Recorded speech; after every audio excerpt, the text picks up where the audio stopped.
Assalamualaikum Bu Wiji. Waalaikumsalam, selamat datang Bu Yuni. Ada apa? Terima kasih. Begini Bu Wiji, saya mohon izin untuk mewawancara Bu Wiji dalam hal pengambilan keputusan berbasis nilai-nilai kebajikan sebagai pemimpin. Oh iya, Apakah diizinkan? saya izinkan, monggo. Ya, terima kasih Bu. Oke.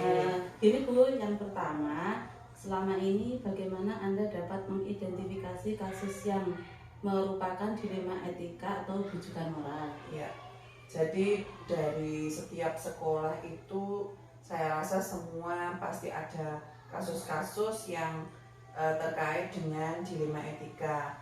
Mana yang lebih baik, kemudian kalau misalnya ada sama-sama benar, kemudian kita sebagai kepala sekolah tentunya sangat berhati-hati dalam menyelesaikan masalah-masalah. Kemudian kita juga awalnya kalau misalnya mau menyelesaikan kasus-kasus seperti itu, kita pasti mengidentifikasi kasus-kasus tersebut supaya tidak ada miskomunikasi. Ya.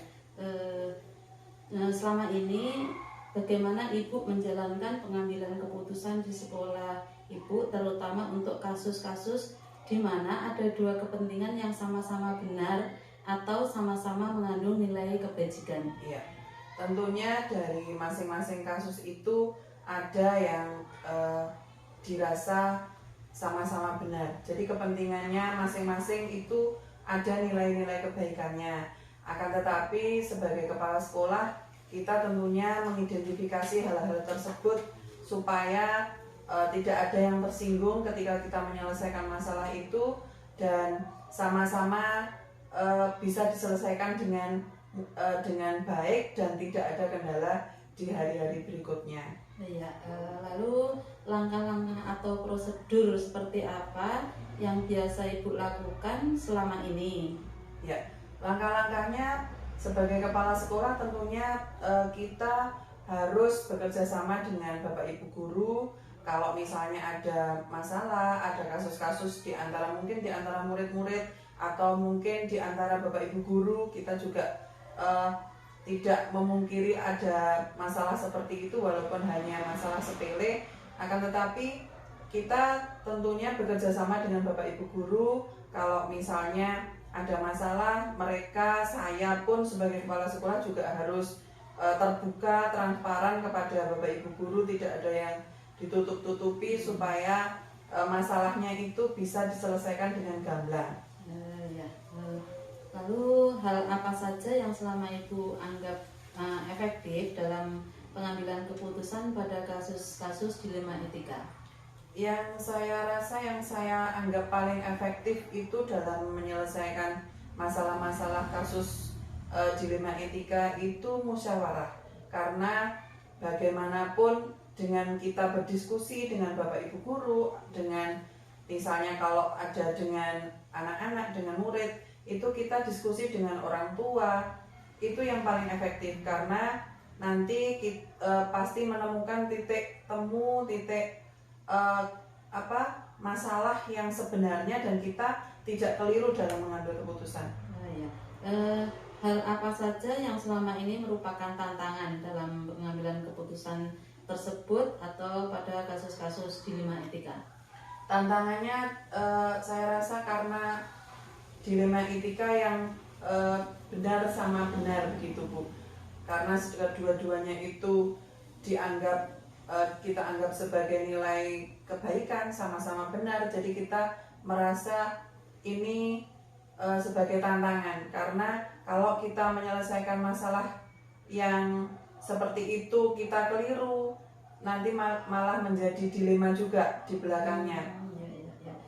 Lalu apakah Ibu memiliki sebuah tata kelola atau jadwal tertentu dalam sebuah penyelesaian kasus dilema etika? Apakah Ibu langsung menyelesaikan di tempat atau memiliki sebuah jadwal untuk penyelesaiannya, dan bentuk atau prosedur seperti apa yang dijalankan? Jadi kalau misalnya ada masalah, ada kasus-kasus seperti itu, masalah seperti itu kan tidak bisa kita duga adanya pas kapan begitu, tidak bisa. Akan tetapi saya berusaha sebagai kepala sekolah kalau misalnya ada masalah itu langsung kita selesaikan supaya masalah-masalah yang timbul itu tidak berlarut-larut, dan kita juga tidak menutup kemungkinan bahwa kalau misalnya itu tidak segera diselesaikan besok tidak ada masalah lagi. Jadi kalau misalnya segera diselesaikan masalah besok ada lagi, kita sudah bisa mengantisipasi hal tersebut. Lalu adakah seseorang atau faktor apa yang selama ini mempermudah atau membantu Ibu dalam pengambilan keputusan dalam kasus-kasus dilema etika? Ya, jadi saya rasa semua stakeholder, semua yang berkaitan dengan sekolah ini itu sangat membantu saya dalam menyelesaikan masalah kasus-kasus yang berkaitan dengan dilema etika. Terutama Bapak Ibu guru, kita pasti akan berdiskusi kalau misalnya ada masalah seperti ini, bagaimana ke depannya kita tindak lanjutnya seperti apa. Saya sebagai kepala sekolah pasti tentunya membutuhkan Bapak Ibu guru. Yang terakhir Bu ya, dari semua hal yang telah disampaikan, pembelajaran apa yang dapat Ibu petik dari pengalaman Ibu pengambil keputusan dilema etika ini? Iya, untuk pembelajaran yang bisa saya ambil, jadi melalui transparansi sebagai kepala sekolah, sebagai Bapak Ibu guru, dan sebagai murid, itu kita semua transparan dalam menyampaikan hal-hal kasus-kasus ataupun masalah-masalah yang timbul, sehingga tidak ada masalah. Kemudian kalau misalnya kita transparan antar sesama warga sekolah, tentunya tidak ada yang ditutup-tutupi dan penyelesaian masalahnya pun akan mengena, dan saya rasa bisa diterima oleh semua. Ya, terima kasih Bu.